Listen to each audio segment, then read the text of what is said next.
Hi everyone, my name is Cody Rue, and this is the Church of Logic. Last time we talked a little bit about first-order logic and what its syntax was and what the proof rules were. In particular, we talked a little bit about the universal proof rule, where we said if you want to prove for every x, some proposition holds of that x, um, we have to talk about this generic x. And I glossed over a little bit what the rules were for the Boolean combinations, though I outlined them a bit, but I was a little vague. And I think one of the reasons I was vague is because I think what really happens is you want to first look at the semantics of this logic, right? It's all fine and well to define a syntax and proof rules, but what you really want to know is, do these things mean what I want them to mean?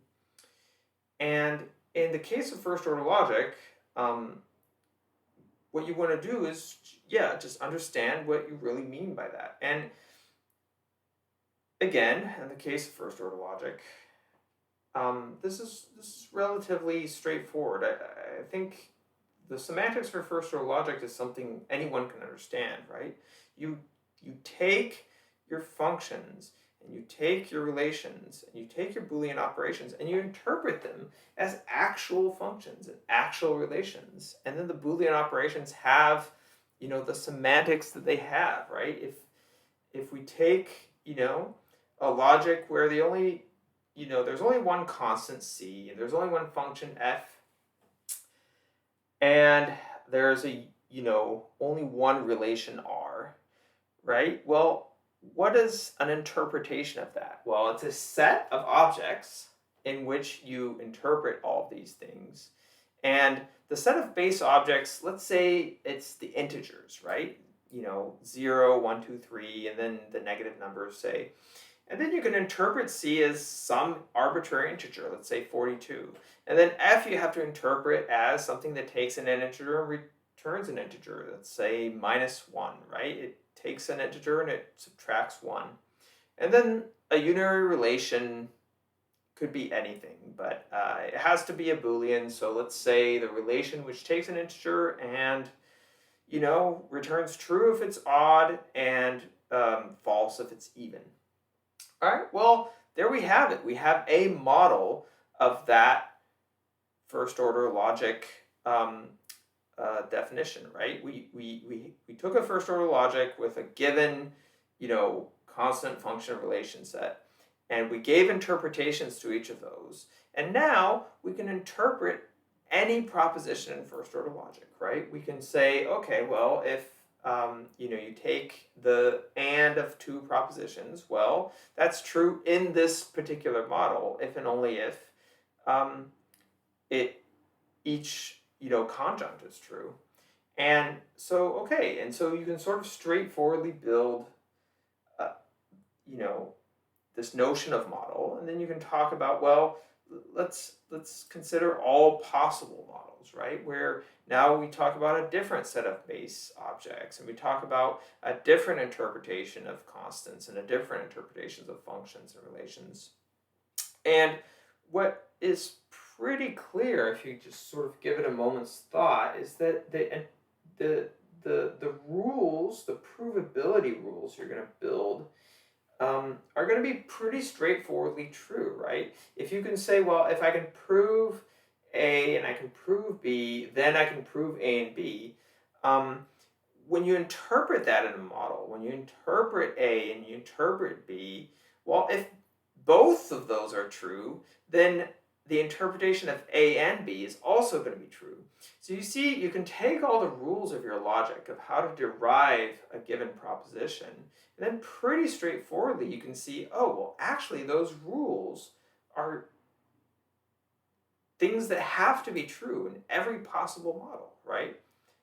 You've sort of built your system to have that property. You've said, okay, well, I'm only going to add rules that correspond to what intuitively it means to be true. And then when you make that precise, that intuition precise, you see that what you've done is take exactly proof steps that are going to preserve truth in a model. Now, obviously, you know, one can state this precisely and give, a very precise description of what it means to be um, sort of these proof rules to preserve truth in models once you've defined what it means to be a model. And this is sort of a theorem, and it's called the soundness theorem. But it's sort of, you know, it's not like Gödel's incompleteness theorem or Tarski's theorem. It doesn't have a name because it's just so straightforward, right? It really just follows from the definition of what it means to be provable, what it means to be true, what it means to be a model. And yeah, so there you have it. You sort of have this pretty straightforward correspondence between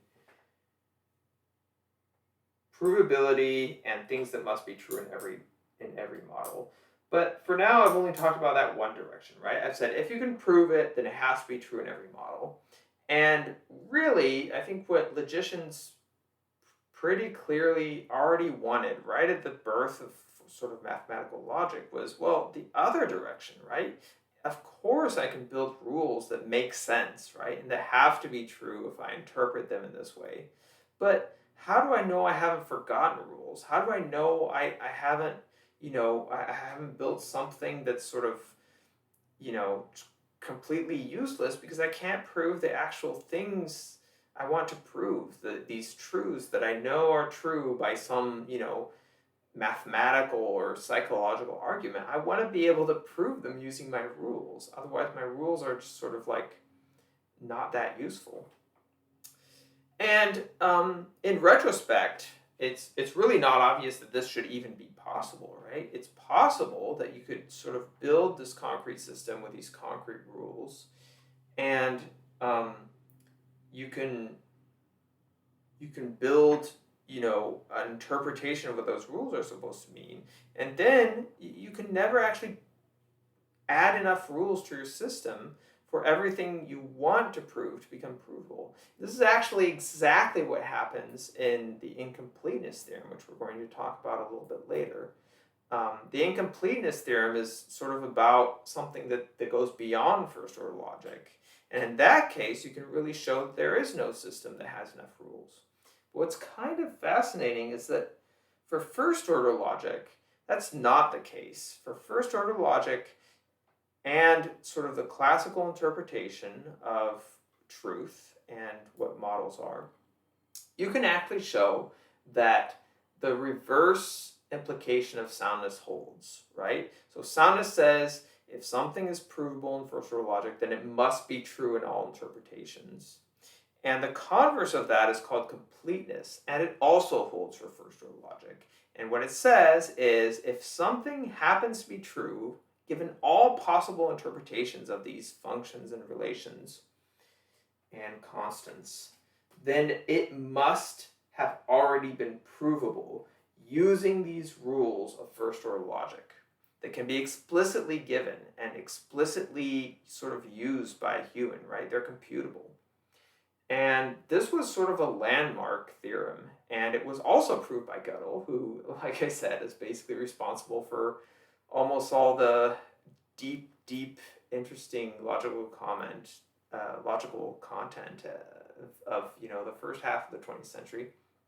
And yeah, I'm going to talk about this theorem in the next episode because it's a very deep theorem, and it's also kind of a fun theorem. It has a lot of very fun applications.